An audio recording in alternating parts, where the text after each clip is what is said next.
দিনহাটা ১ নম্বর ব্লকের এসআইআর শুনানি কেন্দ্রগুলি রবিবার পরিদর্শন করলেন নির্বাচন কমিশনের অবজারভার পঙ্কজ যাদব।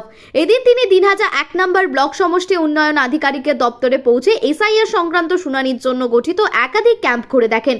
পরিদর্শনের সময় তার সঙ্গে ছিলেন ইলেকটোরাল রেজিস্ট্রেশন অফিসার বিজয় গিরি। ক্যাম্প পরিদর্শনের সময় অবজারভার পঙ্কজ যাদব প্রতিটি শুনানি কেন্দ্রের পরিকাঠামো, পরিষেবা এবং কাজের অগ্রগতি খতিয়ে দেখেন। পাশাপাশি যেসব ভোটার এসআইআর সংক্রান্ত নোটিশ পেয়েছেন তাদের সঙ্গে সরাসরি কথা বলেন। শুনানির প্রক্রিয়া, সমস্যার ধরন এবং সমাধান সংক্রান্ত বিষয়গুলি সম্পর্কে বিস্তারিত খোঁজ খবর নেন তিনি। ভোটাররা কোনো রকম অসুবিধার সম্মুখীন হচ্ছে কিনা তা নিয়েও তিনি গুরুত্ব সহকারে পর্যবেক্ষণ করেন। প্রশাসনিক সূত্রে জানা গিয়েছে, এসআইআর শুনানির মাধ্যমে ভোটার তালিকা সংক্রান্ত বিভিন্ন অভিযোগ ও আপত্তি নিষ্পত্তি করা হচ্ছে।